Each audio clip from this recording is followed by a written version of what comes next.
Est-ce que vous êtes présents? Je vous salue au nom du Seigneur Jésus-Christ. Jeune pentecôtiste,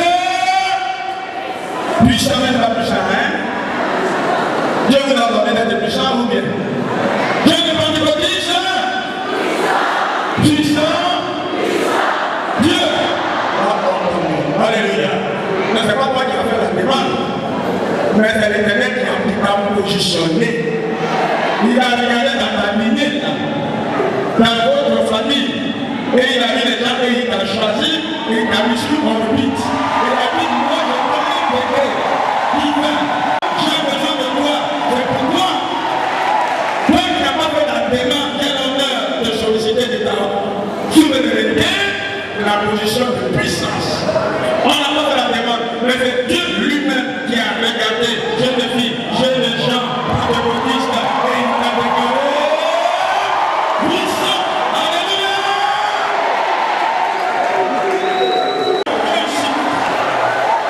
Alléluia. Amen. Amen. C'est un grand homme de Dieu que le Seigneur, merci président, merci d'être avec nous. Vos jeunes sont là. Nous sommes heureux de vous. Vous avez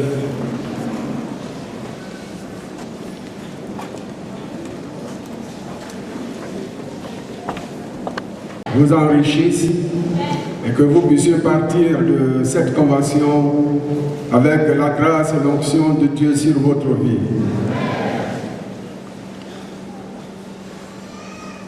Je voudrais saluer le président et les membres du bureau et leur dire merci pour m'avoir associé à ce grand événement qui marque le 50e anniversaire de la jeunesse des Assemblées de Dieu de Côte d'Ivoire. Merci beaucoup, Président, et merci aux membres du Bureau national de la jeunesse. Je voudrais me faire l'honneur de saluer les jeunes qui sont venus de Cocody. Alors je les salue, que Dieu vous bénisse.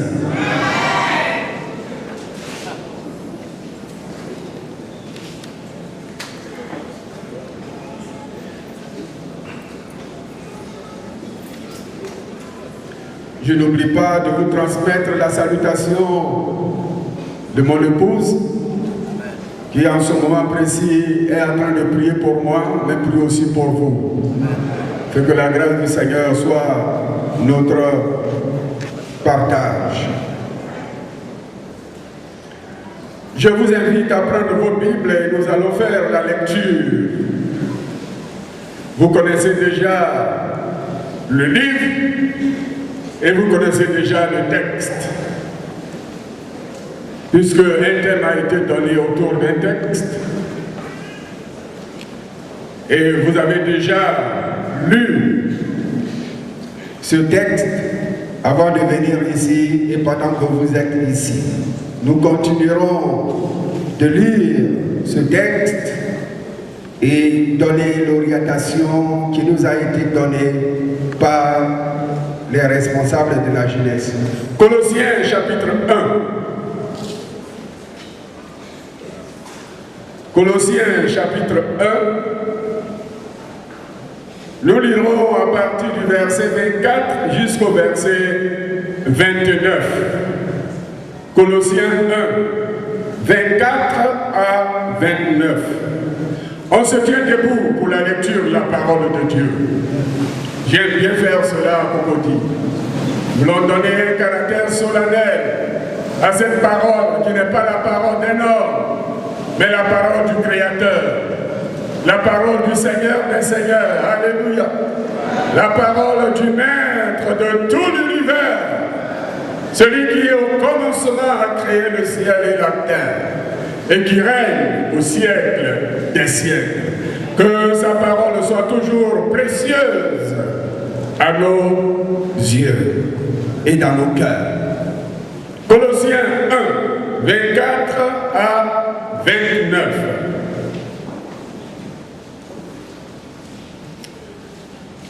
Je me réjouis maintenant dans mes souffrances pour vous. Si vous avez un bic, vous pourrez souligner, je me réjouis maintenant.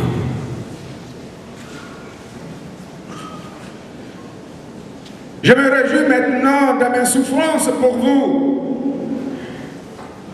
Et ce qui manque aux souffrances de Christ, je l'achève en ma chair pour son corps qui est l'Église. C'est d'elle que j'ai été fait ministre, selon la charge que Dieu m'a donnée auprès de vous, afin que j'annonçasse pleinement la parole de Dieu. Verset 26. Le mystère caché de tout temps et dans tous les âges. On peut aussi souligner cela. Le mystère caché de tout temps et de tous les âges. Et dans tous les âges. Mais révélé maintenant, alléluia, à ses saints. Et verset 27. À qui Dieu a voulu faire connaître quelle est la glorieuse richesse de ce mystère parmi les païens. Savoir Christ en vous, l'espérance de la gloire. C'est lui que nous annonçons, exhortant tout homme et instruisant tout homme en toute sagesse, afin de présenter à Dieu tout homme devenu parfait en Christ. C'est à quoi je travaille en combattant avec sa force qui agit puissamment en moi. Amen. Nous prions le Seigneur. Veuillez vous asseoir. Grand Dieu, nous te bénissons et nous te rendons hommage pour ce moment glorieux et merveilleux que tu nous donnes. Merci d'avoir rassemblé en ce moment précis cette jeunesse pour prier, pour écouter ta parole, pour recevoir de toi, afin que Dieu vivant et vrai, ta volonté soit parfaitement accomplie dans leur vie. Nous comptons sur ton assistance, Seigneur, et nous prions que le Saint-Esprit souffle sur ce lieu, sur chacun de nous, afin que ton nom soit manifesté glorieusement. Je m'abandonne entre ta main et je prie pour que tu crées une disposition favorable dans la vie de chacun, afin que cette parole ce matin soit reçue et qu'elle produise ton effet dans chaque vie, dans chaque cœur, pour que les œuvres des ténèbres soient terrassées et vaincues. Merci notre Dieu pour ce précieux trésor que tu nous donnes. À toi seul, Dieu vivant et vrai, toute la gloire au nom de Jésus-Christ. Amen.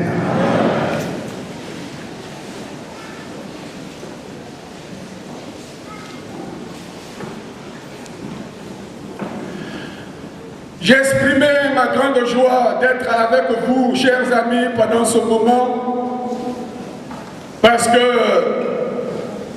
j'ai été invité comme orateur à ce 50e anniversaire de la jeunesse de notre Église.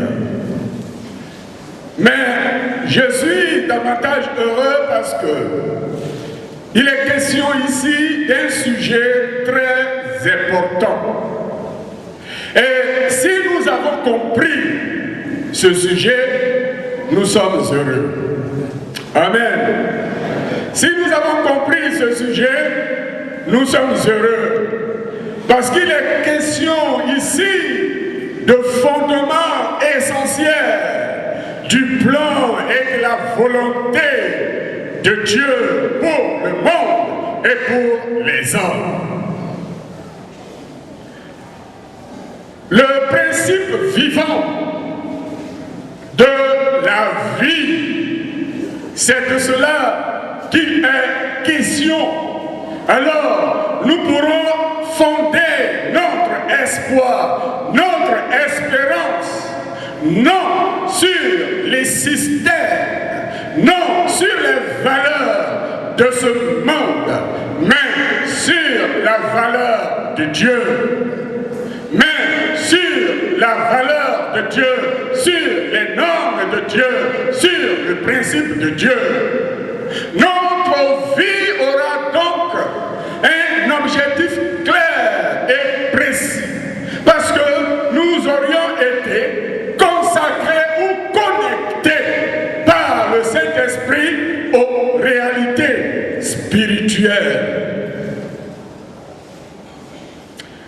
Christ en vous, l'espérance de gloire des nations.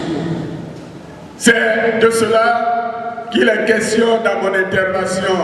Le sujet central, bien entendu, est Christ en vous, l'espérance de la gloire. Le volet dont je parle ce matin, en première partie, est Christ en vous, l'espérance de la gloire des nations.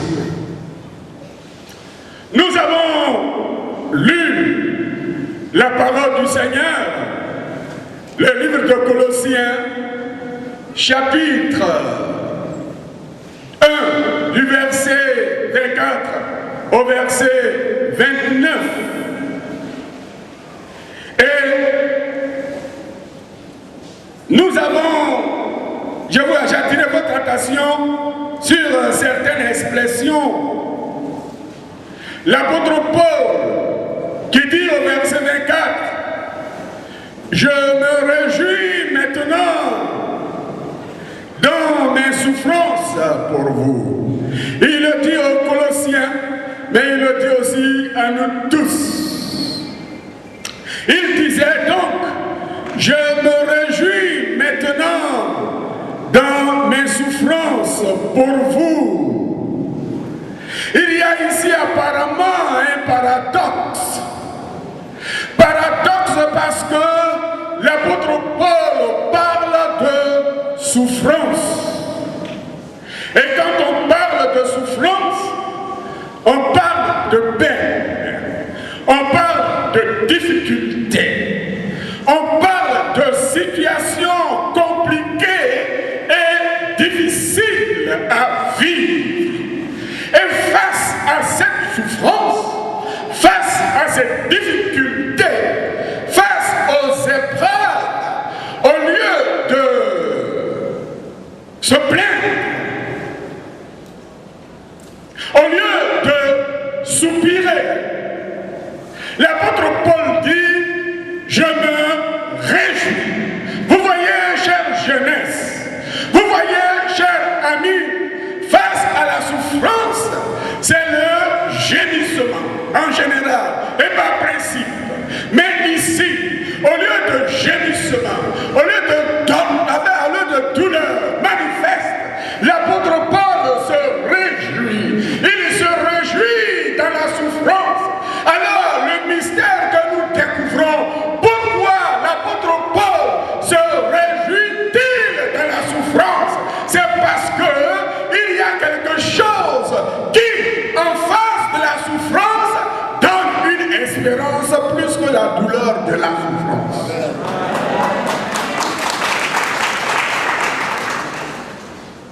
Alléluia. Alléluia. La souffrance est une réalité. Mais la révélation du mystère vient neutraliser les effets de la souffrance. Alors, au lieu de gémir, il se réjouit. Il glorifie Dieu. Il élève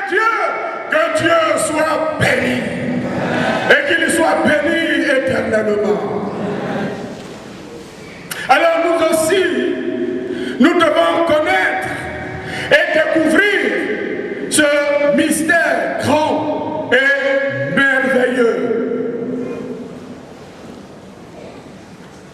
Pourquoi l'apôtre Paul, en son temps, se réjouit-il de la souffrance? Il dit qu'il y a un mystère. Un mystère. Et quand on parle de mystère, n'allez pas chercher trop loin. Le mystère, c'est tout simplement quelque chose qui est caché. Nous ne voulons pas donner la définition que les autres donnent. Mais tout simplement, c'est quelque chose qui est caché et qui est inconnu aux hommes. Mais il dit que ce mystère est caché, et ce mystère a été caché dans tous les âges. Dans tous les âges. Et que maintenant, ce mystère a été révélé aux hommes. Maintenant, ce mystère a été révélé aux saints. J'ai dit donc qu'il y a un grand événement. Ce grand événement est la révélation du mystère qui a été caché de tous les temps. Mystère qui a été caché de tous les temps. Et que Dieu proclame maintenant. Et que Dieu révèle maintenant. Ce mystère caché de tous les temps, qu'est-ce que cela représente-t-il?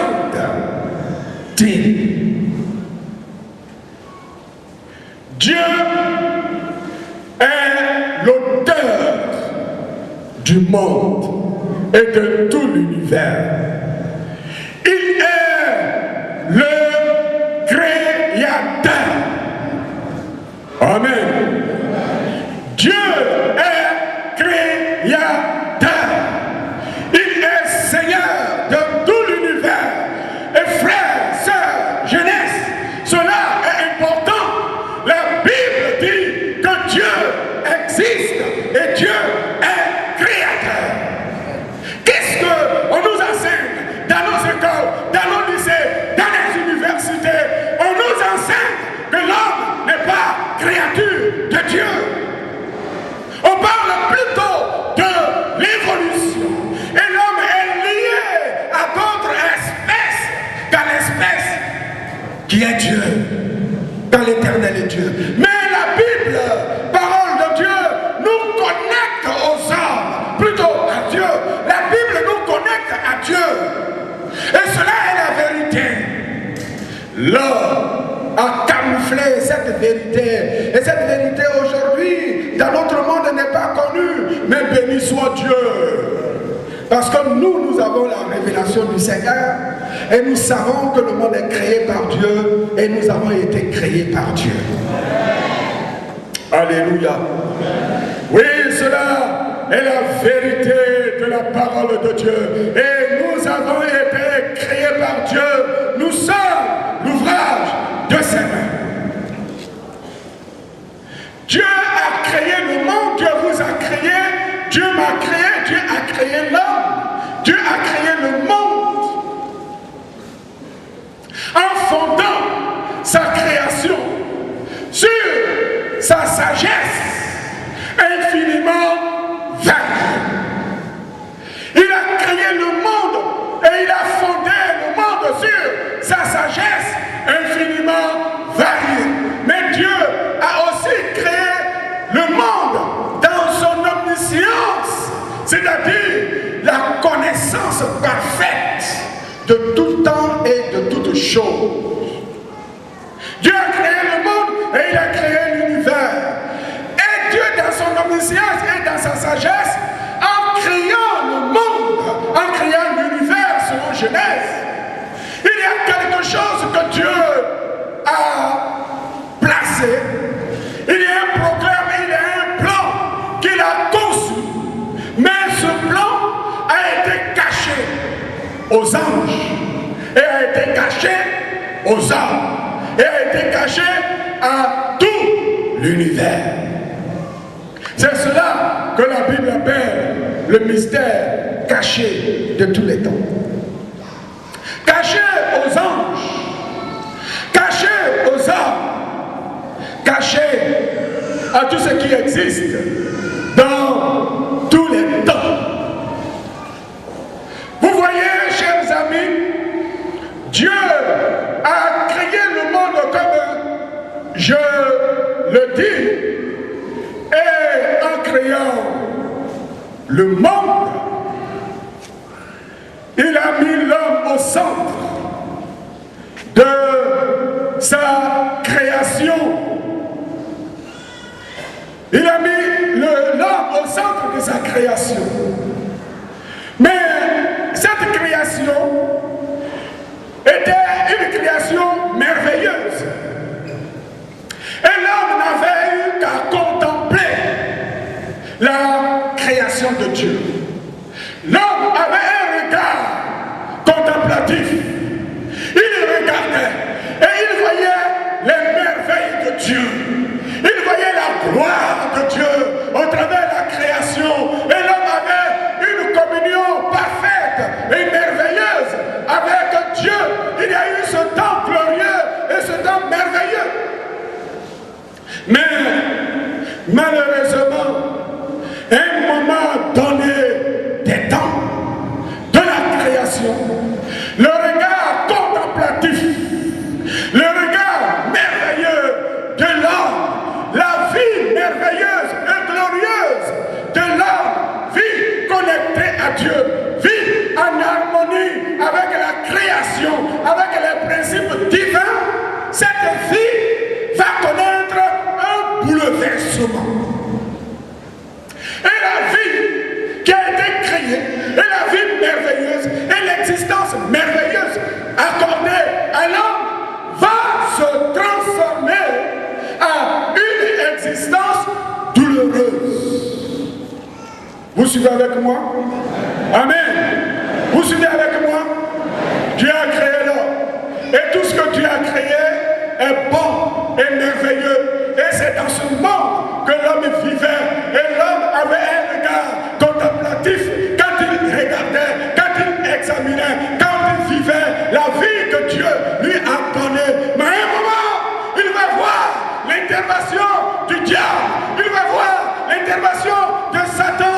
Et ce qui était glorieux, ce qui était magnifique, ce qui était splendide, va devenir pénible,